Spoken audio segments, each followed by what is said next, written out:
오늘 말씀 레위기 24장 보겠습니다.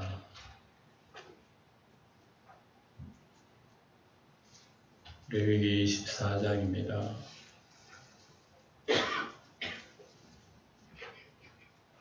1절 여호와께서 모세에게 말씀하여 이르시되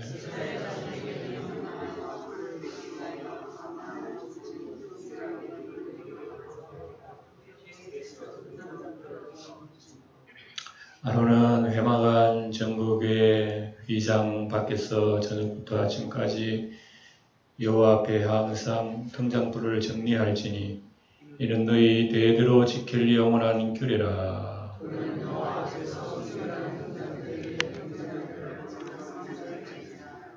아멘.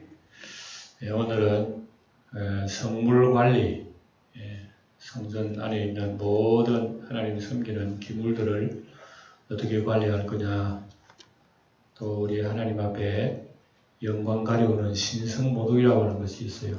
그런 것에 대해서 우리 살펴보도록 하겠습니다. 먼저 1절 보시면 여호와께서 모세에게 말씀하여 이르시되 이스라엘 자손에게 명하여 불을 켜기 위하여 감남을 찌어낸 순결한 기름을 내게로 가져오게 하여 계속해서 등잔불을 켜둘지며, 성전의 등대의 등잔불은 무슨 기름으로 한다고요? 감람유로 합니다.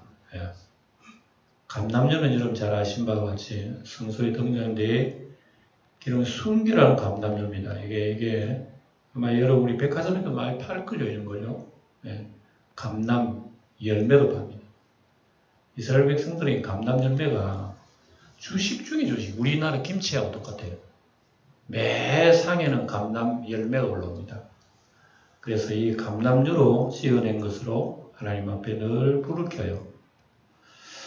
그래서 이 감람유는 옛날부터 제사장이나 왕, 선지자 임명할 때 반드시 거기다가 기름 붓습니다. 머리에다가 기름 붓는 뭘 사용합니까? 감람유를 사용해요. 이스라엘 백성들은 다양하게 사용합니다. 식용, 화장품으로도 만들어요. 이걸 가지고. 그만큼 다양한 이 열매입니다. 감람 열매가. 그래, 참 소중하고도 귀중한 거죠. 그래서 일상생활에서 사용되는 기름은 감람 열매, 나무의 열매, 잎도 사용하고요. 가지 등을 함께 엮여서 이렇게 사용을 합니다. 근데 하나님의 성전에서 사용되는 기름은 오직 감람 열매만 짜내어서 순결한 기름으로 하나님 앞에 드리는 겁니다. 3절 아론은 회막안 전국의 휘장 밖에서 저녁부터 아침까지 여호와 앞에 항상 등잔불을 정리할지니 이는 너희 대대로 지킬 영원한 규례라. 그래서 밤새 관리합니다. 저녁부터 아침까지니까 밤에 늘 켜둬요.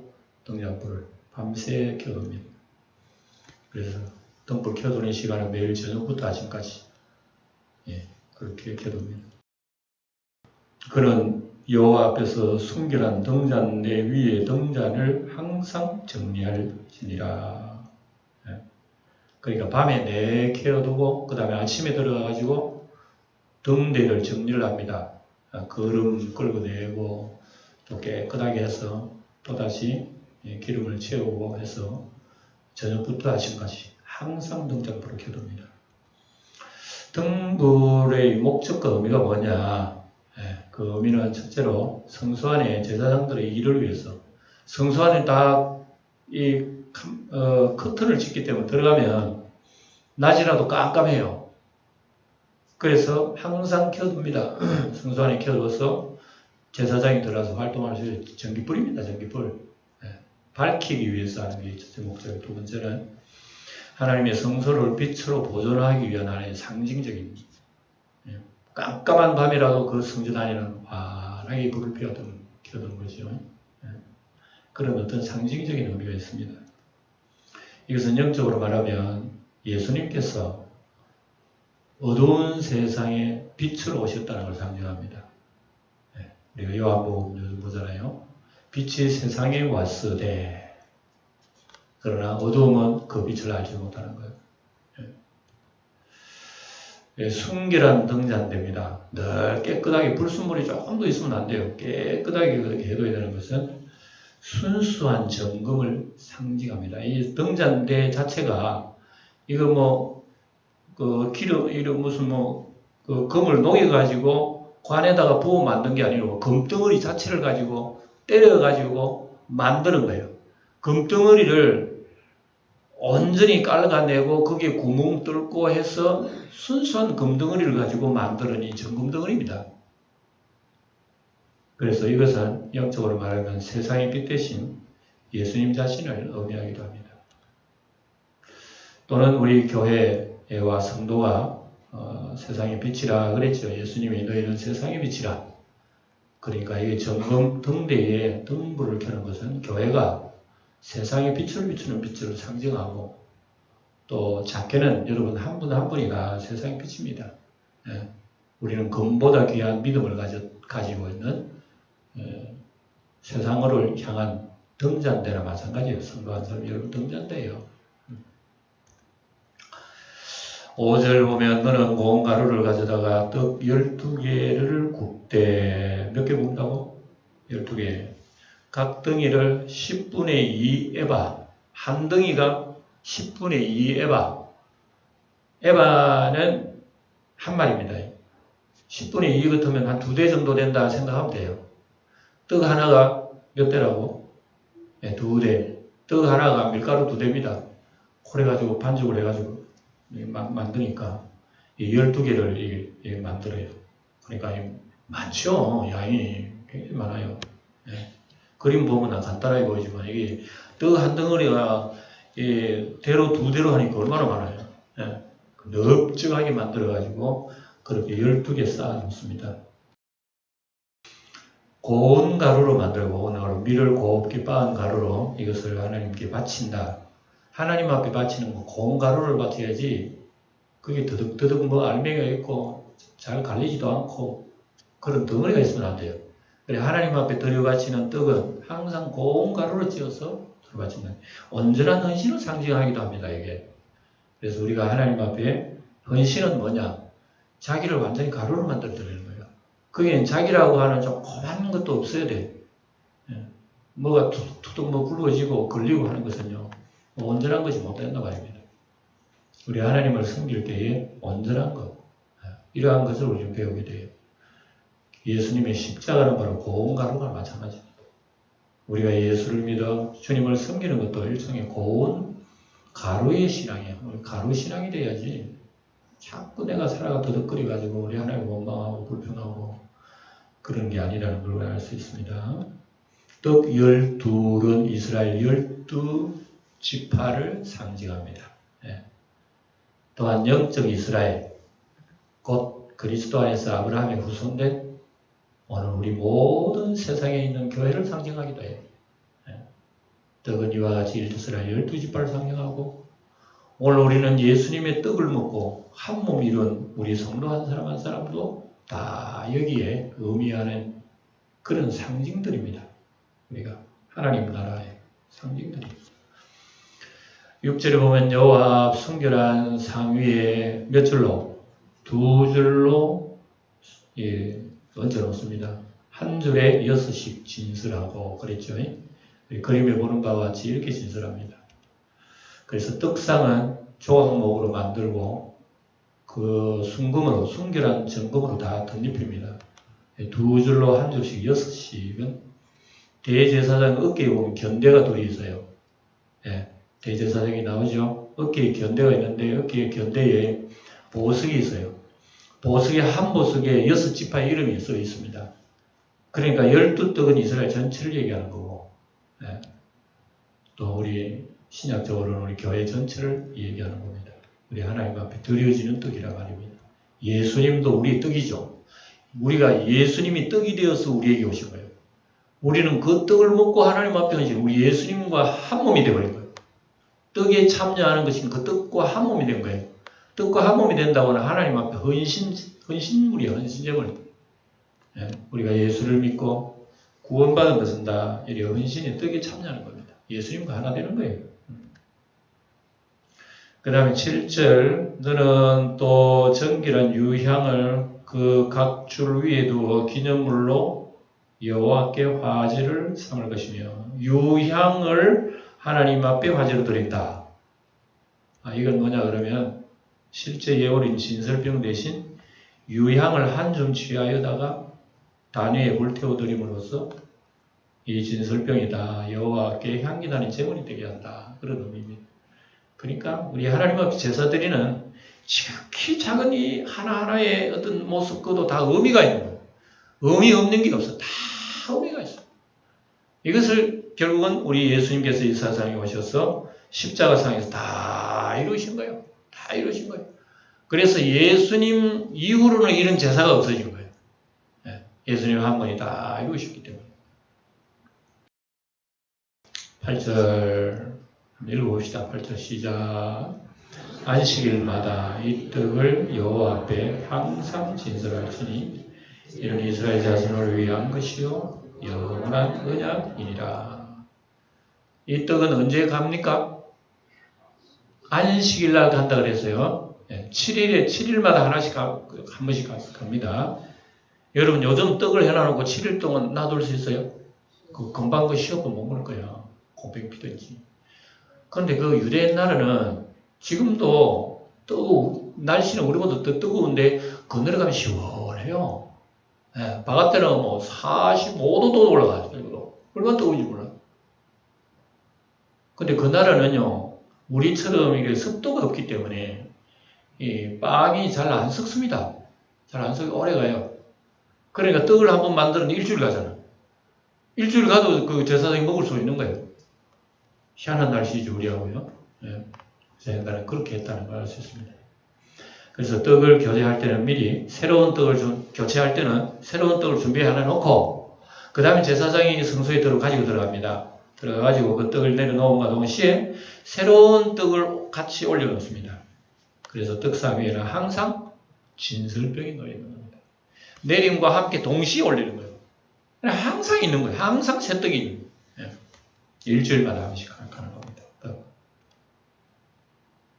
그리고 이 떡은 새로 만드는 떡은 올려놓고 기존 7일 동안 있었던 그 떡은 누가 먹느냐? 아론이 먹습니다. 제사장들이 먹습니다. 아론과 그의 자손에게 돌리고 그들은 그것을 거룩한 곳에서 먹을지니 이는 여호와의 화제 중에 그에게 돌리는 것으로서 지극히 거룩함이니라. 이는 영원한 규례니라. 제사장들이 그 떡을 먹어요. 그래서 진설했던 떡은 제사장 가족들만 먹고요. 가족들도 먹습니다. 예외로 사무엘상에 보면 그 옛날 다윗이 사울에게 쫓겨다닐 때에 먹을 것이 없어서 성소에 들어가가지고 제사장한테 떡 없어요. 물어서. 하나님 앞에 물려낸 떡이 있는 거야. 그 떡을 다윗과 부하들이 먹은 사실이 나와요. 그러니까 이 떡은 제사장이 먹어야 되는데 제사장 아닌 사람이 먹은 거예요. 죄가 되나요? 안 되나요? 안 죽었으니까 죄는 안 되겠지. 그러나 율법적으로는 그렇게 못하는 겁니다. 할 수가 없는 거예요. 그러나 그 떡은 사람이 먹고 살았다. 예수님이 이걸 인용해가지고 이 얘기를 했어요. 안식일에 대해서 설명을 했습니다. 안식일이 사람 죽이면 돼요? 안 돼요? 안식일이 사람을 잊는 거요? 사람이 안식을 위해서 있는 거예요? 내가 말 잘못했나? 안식일은 법합니까? 법. 안식일이 사람을 위해서 있는 거지 사람이 안식을 위해 있는 건 아니다. 예수님 그런 말 하시죠. 그죠? 그러니까 율법이라고 하는 것은 사람을 살리려고 하는 건데 사람을 죽이면 율법이 아니지. 그러니까 율법은 온통 사람을 죽이는 거예요. 사람을 죽이니까 사람은 구원받지 못하는구나. 그걸 깨닫는 거예요. 그래서 하나님께서는 율법 대신 다른 법을 하나 세운 거야. 무슨 법? 믿음의 법을 세운 거야. 믿음의 법. 예수님이 의로운 법을 세운 거야. 그래 우리가 공짜로 구원받은 거지. 계속해서 하나님 안식일 고집하고 말이지 율법 고집한다면 우리 같은 사람은 하나님 근처도 못 가는 거예요. 그래서 바로 예수님은 그런 걸 인용하면서 진정한 안식일이라고 하는 것은 예수님 자신이 주시는 진정한 떡, 예수님 먹는 게 안식일이야. 그래서 이 떡은 예수님 몸을 상징한다고 예수님 말씀하고 있습니다. 예수님의 내가 곧 생명의 떡이니라.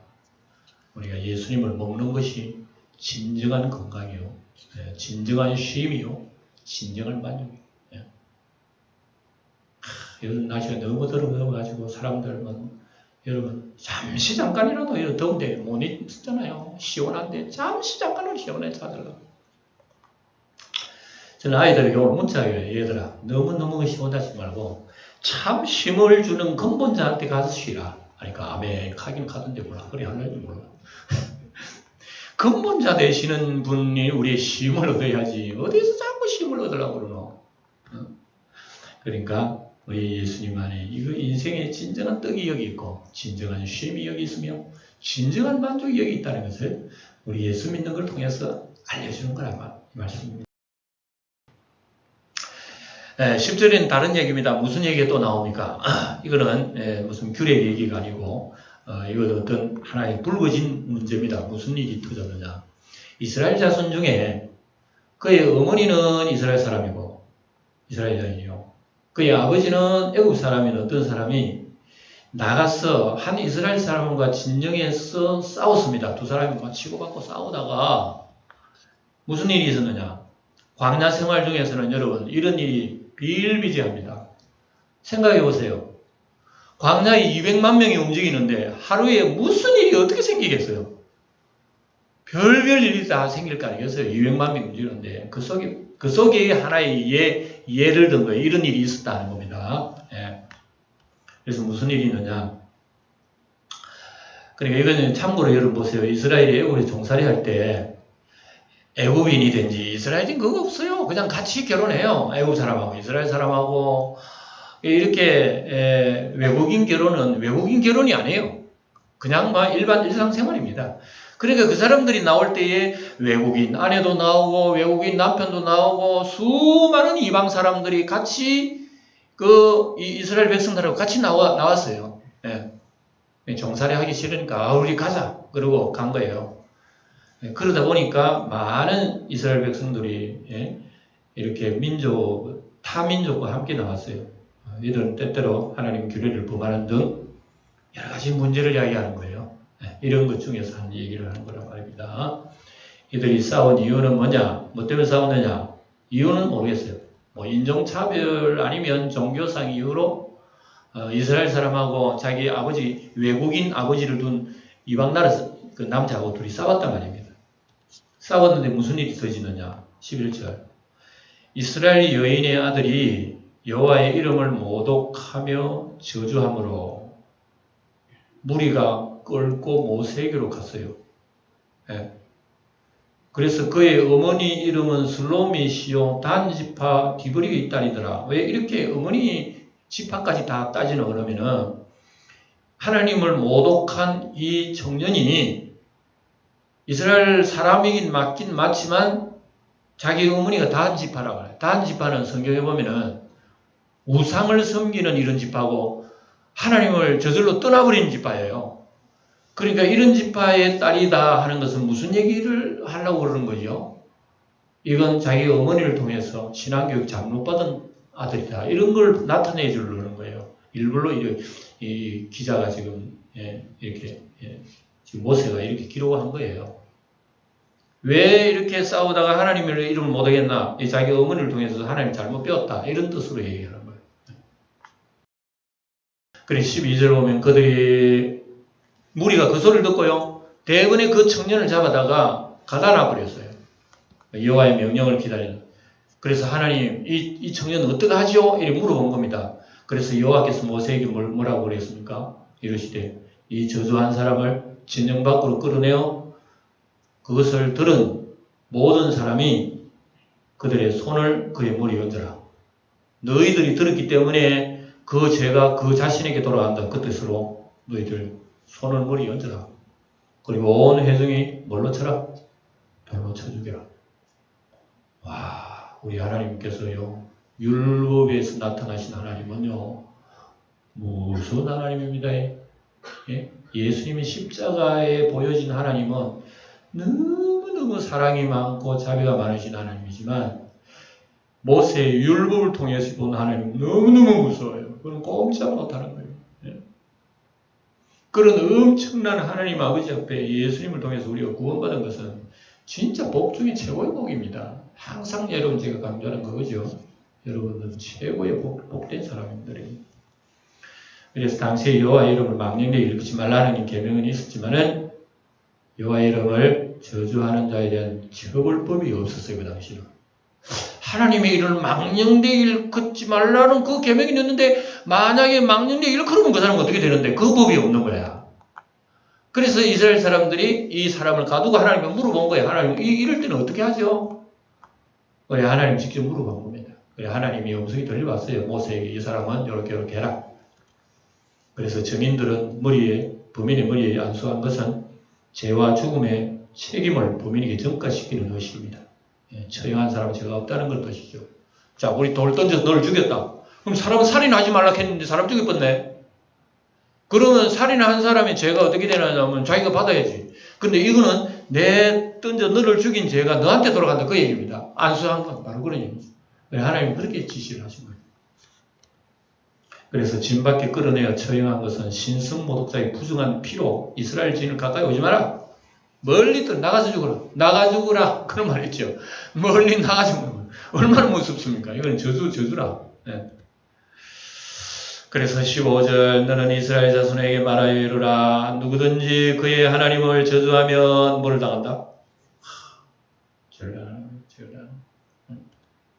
그래서 자기 하나님을 저주하는 자는 하나님과 맺은 언약을 무시하고 파괴하는 자이기 때문에 정죄받고 죽을 수밖에 없다는 거로. 어쨌든 우리가 율법을 보면 정말 무서운 거구나. 16절 여호와의 이름을 모독하면 반드시 그를 어떻게 죽이라. 온 회중이 돌로 칠 것이니라.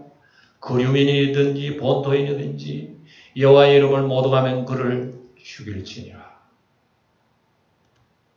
그래서 이 공개 처형법을 택한 것은요, 신성 모독죄가 얼마나 큰 범죄인가를 보여주기 위함입니다. 하나님을 모독하는 것. 하나님을 모독하는 것이 이렇게 큰 죄인데 오늘날 사람들은 하나님 모독을 어떤 식으로 합니까? 노골적으로. 무슨 얘기예요? 그래서 이스라엘 백성들로 하여금 이 세상에서 가장 두려워할 자는 누구냐? 가장 무서워할 자는 누구냐? 그걸 얘기하는 거예요. 가장 무서워할 자를 우리가 무서워한다면 그 다음에 뭐 2등, 3등 무서운 건 무서운 게 아니라 이 말씀을 통해서는 우리가 인생살이 여러 가지 복잡한 게 있고 무거운 짐도 많고 무서운 것도 있고 그렇지만 하나님을 바로 바라보면 그건 무서운 것도 아니야. 뭐 이런 의미이기도 합니다. 그러니까 우리가 먼저 우리 하나님을 먼저 두려워하고 섬기는 것이 귀중하다는 것을 알려주는 겁니다. 또한 백성들로 하여금 죄에 대한 경각심을 주기 위함이며 나아가 이스라엘 신앙 공동체의 연대 책임을 일깨워주기 위함. 그래서 이스라엘 백성들이 절대로 하나님을 소홀히 여기고 만홀히 여기고 망령되게 일컬으면 그 무슨 징계에 가입한다는 그런 것을 경각심을 보여주는 겁니다. 그 다음에 17절 사람을 쳐 죽이는 주제가 또 다르죠. 우리 16절까지는 하나님이 모독한 사람은 어떻게 무슨 벌을 받는다. 그 다음에 살인한 사람은 어떤 벌을 받는가 봅시다. 사람을 쳐 죽인 자는 반드시 죽을 것이다. 우리 사회는 사람 죽이면 죽나 안 죽나요? 안 죽어요. 한 사람 죽이면 뭐 한 몇 년 가면 돼요. 둘, 셋 죽이면 무기징역 가면 되고. 그러니까 우리 뭐 자유진영이라고 하는 게 참 좋긴 좋습니다. 율법은 이런 무서운 겁니다. 비록 우리 민주사회에서 사람을 죽이고 형벌을 면하긴 하더라도 하나님 앞에서는 그 책임이 여전한 거예요. 아이고 하나님이요, 내 사람 죽여가지고 내가 무기징역 살도 나오는데 또 하나님 벌을 주십니까? 그렇게 말 못하는 거예요. 왜냐? 세상 법대로 우리는 받지만 하나님 앞에 가면은 우리는 별도로 받아요. 별도로. 그러니까 여러분이 세상에 죄를 지으면 감옥 가는 두 번 심판을 받아요. 하나님 앞에 나중에 심판을 받거든. 그리고 하나님 계신 것을 우리가 알고 살아야 되는 거예요. 사람을 쳐 죽이는 반드시 죽일 것이고, 짐승을 쳐 죽인 자는 짐승으로 그 짐승을 갚을 것이며, 사람이 만일 그의 이웃에게 상해를 입혔으면 그가 행한 대로 그에게 행할 것이니. 행한 대로 갚는다는 게 율법. 이게 동해 보복법이라요. 같은 보복법이죠. 죽으면 죽음으로, 손해는 보상으로, 상해는 상으로. 이게 세상 법이고, 인과응보입니다. 인과응보. 내가 심은 대로 거두는 거 다 율법입니다. 그리고 유명한 말씀 나오죠. 상처에는 상처로, 눈에는 눈으로, 이에는 이로 갚을지라. 남에게 상처를 입힌 그대로 그에게 그렇게 할 것이며. 여러분이 20절을 읽어보니까 어때요? 같이 한번 읽어봅시다. 20절 시작. 상처에는 상처로, 눈에는 눈으로, 이에는 이로 갚을지라. 남에게 상해를 입힌 그대로 그에게 그렇게 하라. 좋아요, 안 좋아요? 보통 말해보세요. 이 법이 좋아요, 안 좋아요? 그럼 어떻게 해야 됩니까? 저는 볼 땐 참 좋다고 봅니다. 왜냐? 사람이 썩나면 눈에는 눈으로 눈도 빼고 코도 빼버립니다. 이 하나 빼면 내 이를 저 사람이 내 하나 빼면 난 저 사람 두 개 빼버린다니까. 그러니까 여러분 사람의 마음이라고 하는지 내한테 뺨을 한 대 때리면 난 두 대 세 대 때린다니까. 이게 사람의 복수의 심리예요. 그래서 왜 하나님께서는 이런 법을 정해놨나 하면은 다른 사람 니 한 대 때리면 너도 다른 사람 한 대만 때려. 두 대 때리지 말고. 그래서 다른 사람이 너를 상처냈으면 상처낸 그대로만 상처내. 더 크게 내지 말고. 여러분 이해하겠죠? 이 하나님이 사랑해서 나온 얘기예요. 이것도. 그러니까 하나님께서 인간들이 너무 악하고 못된데 거기다 야 그거 하지마 사랑해 하면 말도 안 되잖아요. 그죠? 그러니까 그의 어떤 어린아이 그런 걸 가르치는 거예요. 하나님께서 우리 인간에게. 야 너 한 대 맞았나? 두 대 때리지 말고 한 대만 때리라. 이런 거예요. 그러니까 하나님께서 인간을 가르칠 때 어린아이처럼 가르칩니다. 그런데 이제 신약에 예수 믿는 시대는 이제 온 거예요. 우리 시대는. 자, 우리 시대는 어떻게 합니까? 한 대 때리면 어떻게 해라 했어요? 야, 한 대 때리면 내가 한 대 때려주는 것도 이러면 참 착한데 돌려대가 두 대 맞아라 하니까 이건 말이 되나요? 안 되나요? 요게 예수의 법입니다. 그러니까 제가 언제나 여러분들에게 물어보죠. 율법이 쉬워요? 예수의 법이 쉬워요? 그러면 다 믿는 게 쉽다 그러지만 안 그렇습니다. 믿는 게 훨씬 어려워요. 율법 따라오지 못해요. 그래서 훨씬 어렵기 때문에 믿음은 은혜로 되는 거란 말입니다.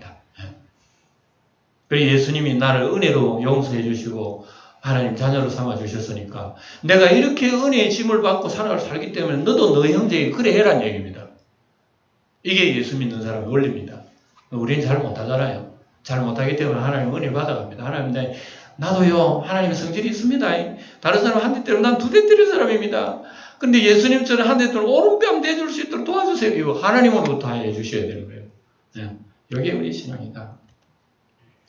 자, 짐승을 죽인 자는 그것을 물어줄 것이요 사람을 죽인 자는 죽일지니 거류민이든지 본토인에게든지 그 법을 동일하게 할 것은 나는 너희 하나님 여호와임이니라. 공의로우신 하나님의 심판의 원칙을 보여줍니다. 국내 우리나라 사람이라고 더 봐주고 말이요 외국인이라고 돈 좀 깎아먹고 말이죠 왜 해도 되는 그런 것도 아니에요. 우리나라의 법은 이방 나라 이 다문화 법에 대해서 상당히 차별이 많아요. 이런 것은 성서적으로 볼 때 온당하지 못하는 똑같이 취급해라. 너희들도 별 수 없어. 우리나라 사람이 어디 있어? 다 나그네야 나그네. 그 사람도 나그네 너희들도 나그네. 그러니까 이런 마음으로 하나님이 자비를 베풀어 주는 거예요. 작은 것을 통해서. 이스라엘이든 이방이든 절대 공의가 적용되는 거죠. 최후의 심판 때도 공의가 적용됩니다. 예. 하나님 아버지 나는 아브라함 자손이에요. 아이고 하나님 나 이스라엘 사람이라니까 해서 봐준다든지 너는 이방인이니까 지옥가 그건 없어요. 이방인이라도 정의를 행했으면 하나님은 정의의 상을 주시고 아브라함의 자손이 죄를 범했으면 그도 역시 벌을 받아야 똑같이 여러분 하나님의 심판대는 똑같다. 여기 하나님의 복입니다. 그래서 고린도후서 5장 10절 이런 말씀 있죠. 읽어봅니다. 시작. 이는 우리가 다 반드시 그리스도의 심판대 앞에 나타나게 되어 각각 선악간에 그 몸으로 해야 하는 것을 따라받으려. 네, 각각. 그러니까 우리가 주님이 나중에 최후의 심판대는 아이고 하나님 아버지요, 나 영광교회 이래도 목사였어요. 목사. 왜 나를 모른다 그럽니까? 그렇게 말하는 자체가 우리 주님 앞에 어리석음을 드러내는 거예요. 예. 우리 하나님은요, 공의롭게 그날의 판단 다 하시기 때문에 우리가 지금 두려워해야 돼요. 그때는 두려워할 필요도 없어요. 그때는 두려워해도 안 되고 무서워해도 안 되고 지금 해야 돼. 지금 무서워해야 돼. 지금 두려워해야 되고 지금 허리띠 묶어야 돼요. 예. 지금이 은혜 받을 만한데요. 지금이 구원의 날이로다. 고린도후서 6장에 보면 나오잖아요. 우리 신앙생활은 언제나 현재 진행형으로 해야 돼요. 아버지 하나님이요, 시간 나면 잘할게요. 아이고 하나님이요, 내 옛날에 잘했잖아요. 뭐 이런 거 없어요. 언제나 현재 진행. 지금이 지금. 예, 우리가 신앙생활 잘 못하면 안 돼요. 23절 모세가 이스라엘 자손에게 말하니 그들이 그 저주한 자를 진영 밖으로 끌어내어 어떻게 했다? 돌로 쳤더라. 이스라엘 자손의 여호와께서 모세에게 명하신 대로 행하였더라. 참 말 한마디 잘하고 이 사람 잘못하고 죽어버렸어요. 이스라엘 백성의 큰 교육이 된 겁니다. 이스라엘 백성이 얼마나 놀랐겠어요. 이런 사람을 보는 데서 돌로 쳐 죽였으니까. 돌로 쳐 죽이는 사람이 여러분 보통이 막 심장 가지고 못합니다. 사람을 어떻게 돌로 쳐 죽입니까? 하나님의 의를 따라 하는 거예요. 예. 정말 대단합니다. 이런 용기가 우리가 필요한 거예요. 우리 성경 안에는요, 이러한 시범 케이스들이 많이 있습니다. 잘 알다시피 대표적인 것이요, 나답과 아비후. 누구의 아들이요? 누구의 아들이? 목사의 아들이요? 누구의? 참. 날씨가 더워서 그렇다. 그건 아무것도 아니에요. 날씨가 더워서 그렇습니다. 지금. 예. 날씨가 더우니까. 아론의 맏아들, 둘째 아들이요. 야, 하나님 아버지, 내 그래 대제사장 아닙니까? 대제사장 두 아들 하나님이 적사하게 죽이다니 그 말이 됩니까, 하나님? 내가 이 백성들이 체면이 있지 어떻게 섭니까? 뭐 그렇게 하나님 앞에도 여러분 원망할 만도 해요. 근데 하나님 그런 거 없어. 대제사장 좋아하시네. 대제사장 할아버지라도 내한테 잘못하면 바로 가는 거야. 이게 여러분 하나님의 의입니다. 의, 공입니다. 무섭잖아요. 적사했어요. 사람들이 뭐 때문에 그런지 모르지만, 모르긴 해도 앞뒤 문맥을 보면 한잔 하고 들어간 거야. 그래가지고 좋다 그러고 나고 엉뚱한 불을 키우다가 하나님 막 향 피운다고 딱 피우다가 그 자식 불이 나가 두 아들이 그 자리에서 죽어버렸어요. 적사해버렸어요. 그래 하나님 얼굴이 소홀히 여기는 이 두 아들에 대해서. 이게 얼마나 이스라엘 백성들이 놀란지 몰라요. 이 소문이 엄청난 거예요. 파장을 일으킨 거예요. 두 번째는 아간의 세월 요것도요. 여리고성에서 훔치지 말라 그랬는데 하나님이 바치는 건 딱 바치라 그러는데 몰래 훔치다가 아무도 안 봤거든. 아무도 안 봤어요. 그래서 했는데 아무도 안 본 누가 보는데 한 사람 한 분이 보는데 하늘에서도 보고 계시니까 완전 범죄는 없습니다. 여러분 우리가 요즘 텔레비 뉴스 가만 보면 저 사람 완전 범죄를 노렸을까 아니라 근데 텔레비에 다 완전 범죄 노렸다는 그 자체도 나와버리는 거예요. 이 세상에 여러분 없습니다. 그러니까 우리는 절대로 속일 수 없는 거예요. 이런 것들이 그 당시 이스라엘 백성 전체의 영향을 보면 시범 케이스가 시범 케이스. 신약에서는 부부가 죽은 사람이 나오죠. 누구죠? 아나니아와 삽비라. 성령을 속이다가 부부가 그날에 조상 나버렸다. 둘 다 죽어버렸어요. 그러니까 초대교회 성도들이 은혜 받아가 지금 난리가 났는데 이런 엄청난 사건이 터져버리는 거예요. 그러니까 이스라엘 초대교회 성도들이요. 기쁨과 함께 두려움이 뒤섞인 거예요. 여러분 오늘 낮에도 비빔밥 잘 잡섰죠? 그 비빔밥에요. 반찬 한 가지만 들어가면 맛도 없는 거예요. 이 반찬, 저 반찬, 약간 짠 반찬, 약간 새콤한 거, 뭐 이렇게 달콤 이런 거 싹 섞이면요. 다양하게 여러분 섭취되면 그 맛도 영양도 다양한 거예요. 그래서 하나님께서요. 은혜 받는 초대교회에 왜 초상을 주시는가? 무시무시한 거예요. 그래서 하나님께서는 사랑으로 무조건 용서받고 은혜 받고 이래 한 가운데서도 하나님이 눈 뜨고 있는 하나님이라는 것을 알아라. 절대 하나님 속이지 마라. 탁 이렇게 하나님께서 매를 드시는 거예요. 이게 아나니아 삽비라 사건입니다. 그러니까 우리가 예수를 믿는 거요, 구원받고 천국과 하나님 자녀 되는 건 들으면 얼마나 좋은 말이에요. 그런데요, 돌이켜 생각하면 그 하나님은요, 무슨 하나님입니다. 우리가 구원받는다 그러면 거꾸로 뭘 받는다는 얘기입니까? 우리가 천국 간다 그러면 거꾸로 말하면 어디로 간다는 얘기입니까? 그게 바로 거기입니다. 구원받는다 그러면 거꾸로 멸망받는다 그 얘기입니다. 예수 믿으면 구원받으세요 그런 것을 안 믿으면 지옥 가면 그 얘기입니다. 얼마나 무서워요. 그러니까 우리가 이러한 걸 통해 가지고 하나님의 정확한 공의가 뭐며 사랑이 뭐냐 하는 걸 우리에게 깨우쳐줍니다. 자, 정리합시다. 첫째로 우리는 예수 그리스도와 성령께서 우리의 빛이 되시고 성경 말씀이 우리의 빛이 됨을 깨닫고 그 빛 안에서 항상 살아가야 되는 것을 강조하고 있습니다. 예. 빛을 떠나면 안 돼요, 사람이요. 예. 빛을 떠나면 자유인 것 같지만 자유가 아니라 그건 오히려 결박이고 지옥이 되는 거죠. 둘째, 우리는 예수 그리스도와 성경 말씀이 우리의 생명의 떡입니다. 예. 우리 하루에 3끼 꼬박 먹어야 사는 것처럼 우리의 영혼도 주일마다 하나님 말씀 들어야 되고 매일매일 여러분들 말씀 들어야 되는 거예요. 예. 그렇게 해서 생명의 떡으로 풍성한 생명을 누려요. 이게 은혜 위에 은혜.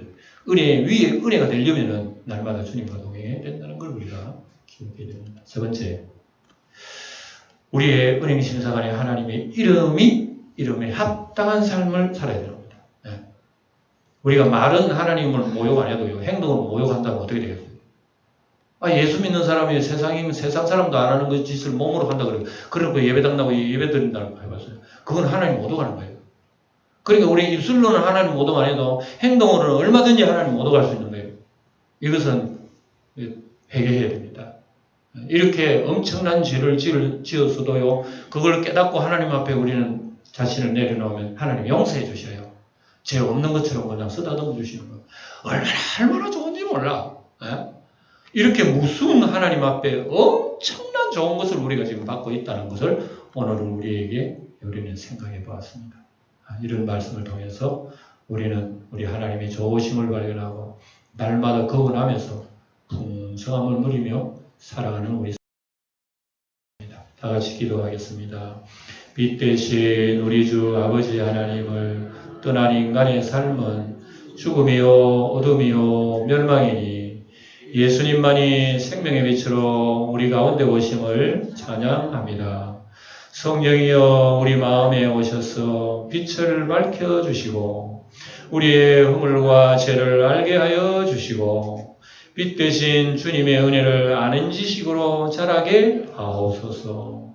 참된 양식이요 참된 음료가 되시는 우리 주 예수님과 함께 동행하게 하시고 먹든지 마시든지 살든지 죽든지 오직 주 안에서 말씀 안에서 행하여 하나님의 영광만 나타나게 하옵소서.